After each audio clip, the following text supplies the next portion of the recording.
혹시 어릴 적 즐겨 먹던 과자 한 봉지의 가격을 기억하시나요?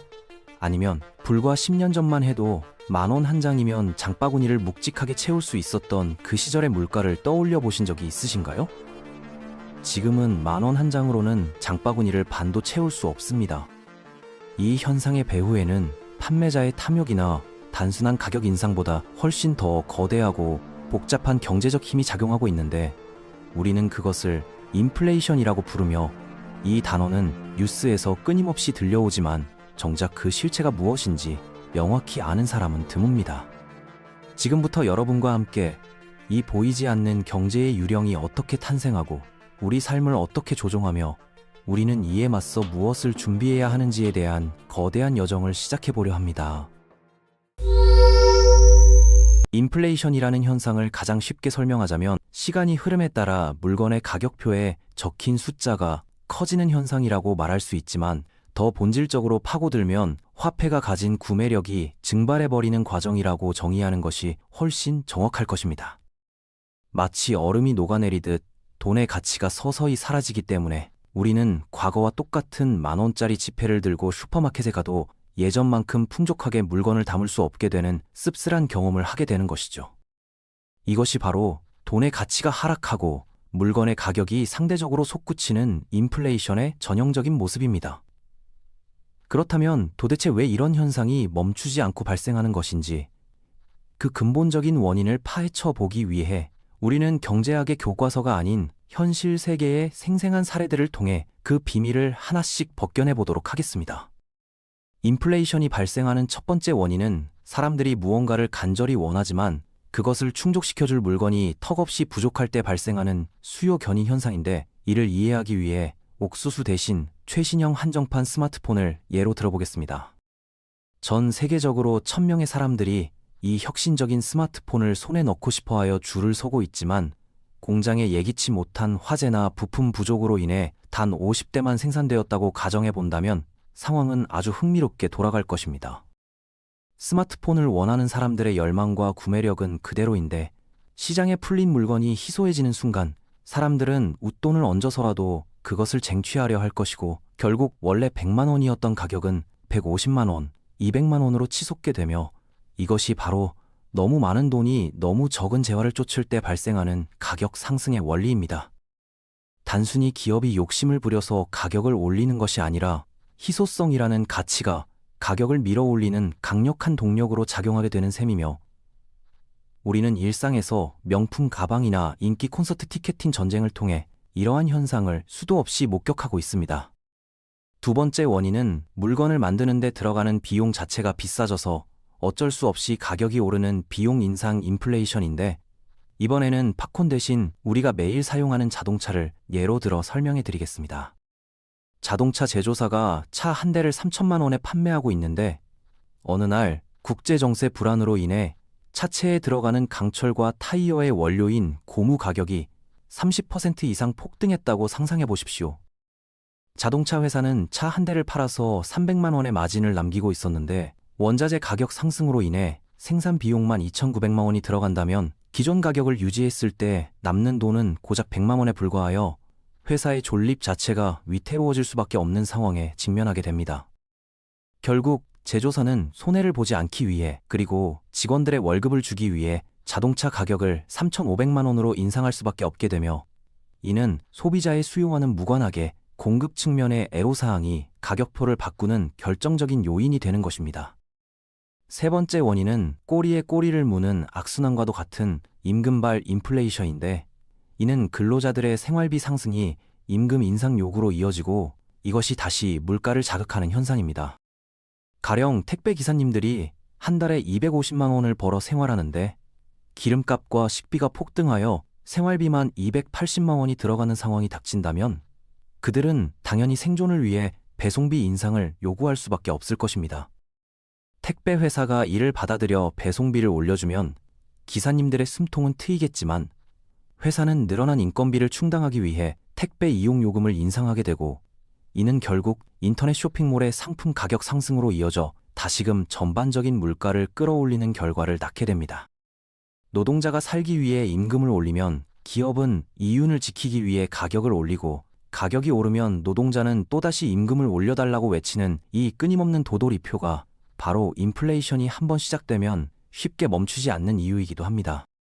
네 번째 원인은 시중에 돈이 너무 많이 풀려서 돈의 가치가 휴지 조각처럼 흔해지는 경우인데, 이를 이해하기 위해 빵 대신 보드게임, 모노폴리의 상황을 빌려와 설명해 보겠습니다. 게임에 참여한 5명의 플레이어가 각각 100만 원씩 들고 게임을 시작했을 때는 땅 하나를 사는데 10만 원이면 충분했지만, 갑자기 은행장이 미쳐서 모든 플레이어에게 1000만 원씩을 추가로 나눠준다면 어떤 일이 벌어질까요? 사람들은 이제 주머니가 두둑해졌으니 예전에는 쳐다보지도 않던 비싼 땅이나 건물을 서로 사겠다고 달려들 것이고, 경매가는 순식간에 10만 원에서 100만 원으로 껑충 뛰어오르게 될 텐데, 이는 땅의 가치가 좋아져서가 아니라 돈이 너무 흔해 빠진 탓입니다. 실제로 역사 속에서 정부가 위기를 모면하기 위해 지폐를 무작위로 찍어냈을 때 빵 한 조각을 사기 위해 수레에 지폐를 가득 싣고 가야 했던 짐바브웨나 바이마르 공화국의 사례는 통화량 조절 실패가 얼마나 끔찍한 재앙을 초래하는지를 보여주는 생생한 증거입니다.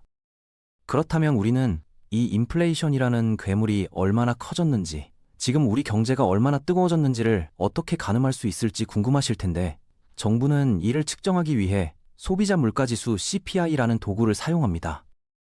이 지수는 마치 우리가 마트에서 장을 볼 때 카트에 담는 물건들의 가격 변동을 추적하는 것과 비슷한데, 2024년에 쌀, 고기, 기름, 전기요금, 학원비 등을 합쳐 100만 원이 들었다고 가정해 봅시다. 1년 뒤인 2025년에 똑같은 목록으로 장을 봤는데 영수증에 찍힌 금액이 103만 5천 원이라면 우리는 물가가 전년 대비 3.5% 올랐다고 말하며 이것이 바로 인플레이션율이 되는 것입니다.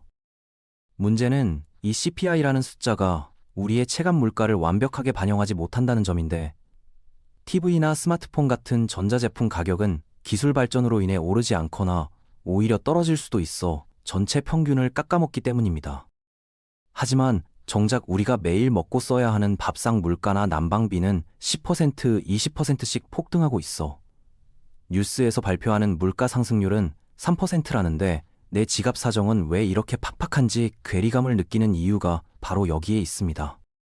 여기서 한 가지 근본적인 의문이 생기는데, 인플레이션은 무조건 나쁜 것이며 물가는 오르지 않고 그대로 있거나 오히려 떨어지는 것이 우리에게 더 좋은 세상이 아닐까 하는 생각입니다. 언뜻 생각하면 물가가 떨어지면 같은 돈으로 더 많은 것을 살 수 있으니 천국처럼 느껴지겠지만, 경제학적 관점에서 보면 적당한 인플레이션, 대략 연 2에서 3% 수준의 물가 상승은 경제를 굴러가게 하는 윤활유와 같은 역할을 합니다. 만약 내일 물건 가격이 떨어질 것이 확실하다면 여러분은 오늘 자동차를 사거나 집을 사지 않고 소비를 미룰 것이며, 모든 사람이 지갑을 닫고 기다리기만 한다면 기업은 물건을 팔지 못해 망하고 일자리는 사라지는 디플레이션의 공포가 찾아오기 때문입니다. 1930년대 대공황 시절이 바로 극심한 디플레이션이 불러온 비극이었으며, 물가가 떨어지는 것이 당장은 좋아 보일지 몰라도 결국은 소득 자체가 사라지는 끔찍한 결과를 초래할 수 있다는 사실을 기억해야 합니다. 반대로 물가가 미친 듯이 오르는 하이퍼인플레이션 역시 경제를 파탄으로 몰고 가는데, 아침에 받은 월급으로 저녁에 빵 하나도 못 사게 되는 상황이 오면 화폐 시스템 자체가 붕괴되고 사회는 물물교환 시대로 퇴보하게 될 것입니다.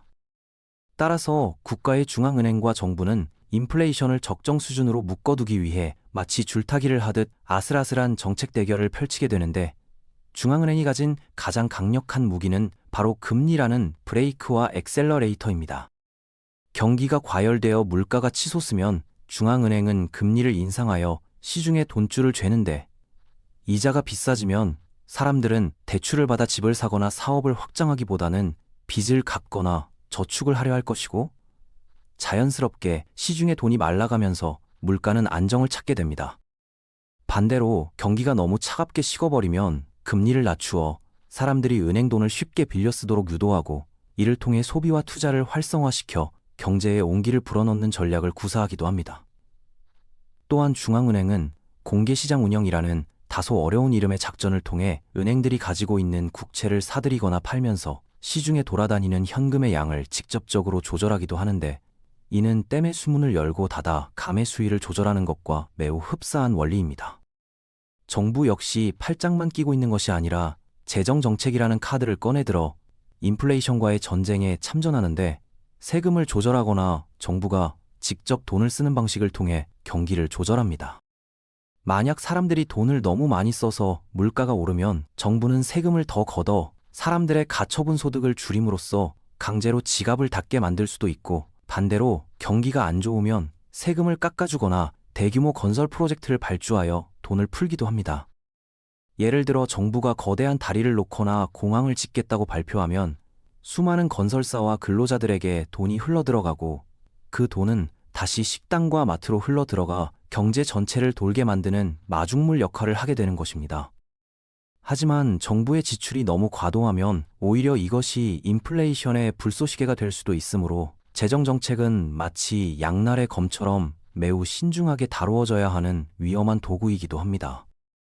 결론적으로 우리는 인플레이션이라는 거대한 파도 속에서 어떻게 우리의 소중한 자산을 지켜내야 할지 고민해야 하는데, 단순히 돼지 저금통에 현금을 넣어두거나 이율이 낮은 예금 통장에 돈을 묻어두는 것은 사실상 돈을 잃는 행위나 다름없습니다. 2014년에 1,000만 원을 금고에 넣어둔 철수와 같은 돈으로 금을 산 영희, 그리고 우량 주식에 투자한 민수를 비교해 본다면 10년 뒤의 결과는 천양지차일 것입니다. 물가가 매년 평균 2.8%씩 올랐다고 가정할 때 철수의 현금 1,000만 원은 액면가는 그대로지만 실질 구매력은 700만 원 수준으로 쪼그라들어 있을 것이고, 이는 앉아서 재산을 도둑맞은 것과 같습니다.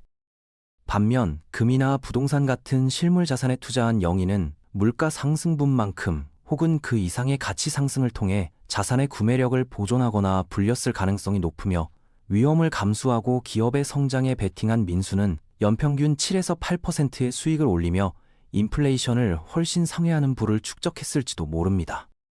물론 모든 투자에는 위험이 따르지만 인플레이션이라는 확실한 손실을 피하기 위해서는 공부하고 깨어있는 자세로 자산을 운용하는 것이 필수적입니다. 우리가 살아가는 자본주의 사회에서 인플레이션은 피할 수 없는 숙명과도 같아서 때로는 예기치 못한 전쟁이나 전염병, 정부의 정책 실패, 혹은 거대 기업들의 가격 결정 등 수많은 요인들이 복합적으로 작용하여 우리 삶을 흔들어 놓습니다. 하지만 이 현상의 원리와 작동 방식을 명확히 이해하고 있다면 막연한 공포에 떨기보다는 다가올 미래를 예측하고 현명하게 대비할 수 있는 통찰력을 얻게 될 것입니다. 시청해 주셔서 감사드리며 더 흥미로운 주제로 찾아뵙겠습니다.